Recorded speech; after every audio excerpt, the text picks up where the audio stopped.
Hi, and welcome back again to Options and Volatility, Hedges and Edges.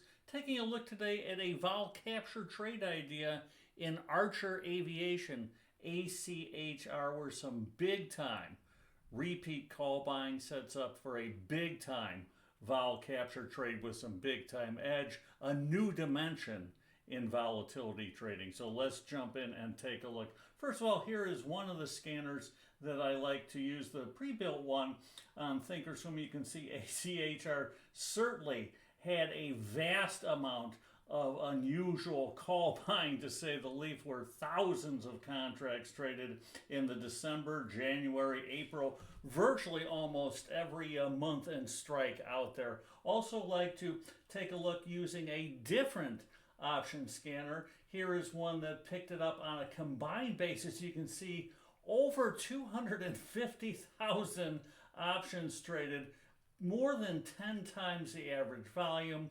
You can see here 10.3 times the relative volume, and that's after a big uptick recently in option volume. We can see implied volatility at 100 percentile. That means IV has never been this expensive. Certainly taking a look at the IV chart, hammers that home.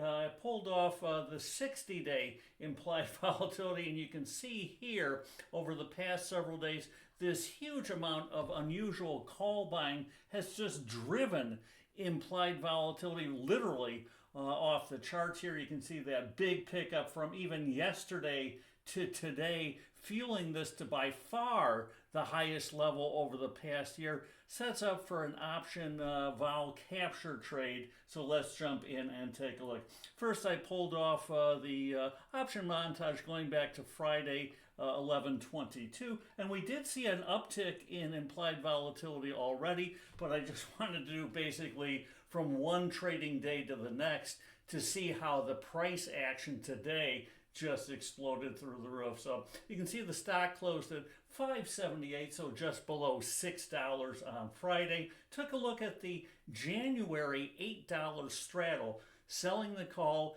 selling the put. So selling the $8 put, which is certainly in the money by over 2 points, and selling the well out of the money $8 call. So absolutely a bullish trade at initiation, right? We can see that that straddle would have been 38 deltas long at initiation, so certainly leaning bullishly. The IV on the trade at the time, about 112. That's taking just the average of the put and the call. You can see that straddle was trading just under $3 on Friday, and again, that's after a little bit of a certainly pickup in implied volatility. As we can see here, that was just going back to Friday, which would have been here at again the highest level we had seen all year, but it continued to climb even further.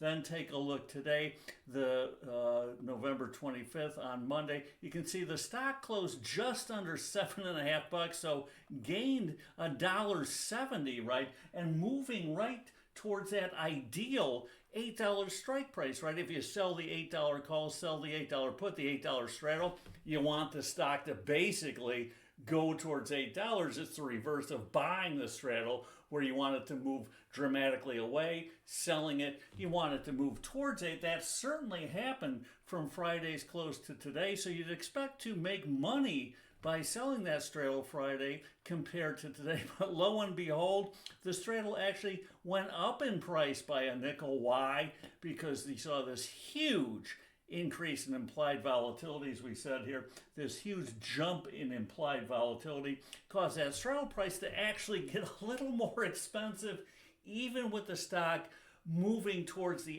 $8 strike price. Still not above it, right? We're still in the money slightly on the puts, out of the money slightly on the calls. But note here too, the delta on the in the money puts is 44, the calls is 55. Why?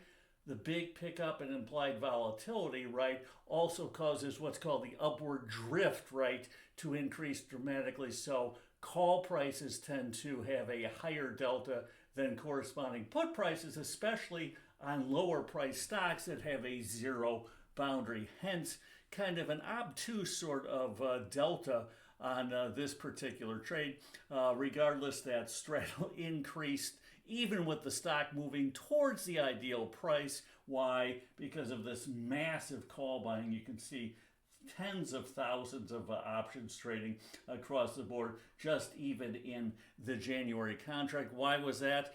Supposedly space taxis are going to be the next greatest thing here. We shall see. We've already seen a huge run up in the price of the stock. Here is the stock on the chart. So the basically post-Trump bump on this certainly has fueled a massive run up in Archer Aviation. We'll see if it continues, but again, selling that $8 straddle for basically $3, our break even to the upside would be 11, to the downside $5. So we'd be basically back here before we got in trouble, and literally off the charts to the upside as far as the straddle. Then I took a look at the 610 strangle. Again, using January, you could basically go out to any expiration and capture the vol depending where you want to be on the expiration cycle.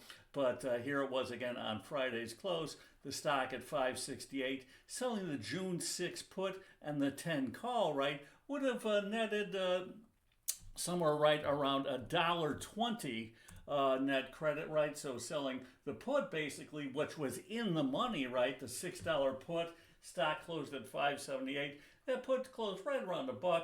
The call, well out of the money, closed right around 20 cents. That straddle would have gone for $1.20. IV on that, just under 110, and certainly a bullish trade, right? Selling a negative 46 and an 18, you would have been 28 deltas net long. Then lo and behold, fast forward to today, right? You can see that the stock price, as we said, moved to almost 750. Moved up $1.70. That strangle went up in price by 20 cents, believe it or not. So even though the puts are only $1.50 out of the money, the calls are basically 2.5 points out of the money, right?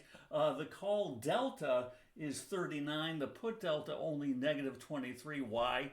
That upward drift. So again, the trade worked out from a price perspective. Ideally, it is, between the 6 and the 10 strike price, whereas on Friday's close, it was below the $6 put price. So the 610 strangle you would expect to have dropped in price, but because of this huge jump in implied volatility of almost 20 vol points, right, that sell strangle went up in price. So these are two trades we'd certainly look to add to the portfolio for those who like to sell premium, doing it in a judicious way and really taking advantage of a massive implied volatility bump in Archer Aviation. And once this starts to cool down, which it inevitably does once that big buying starts to drive up, we'll come back and show you where we look to close the trade out. So until next time, as always, here's a good trading. Take care.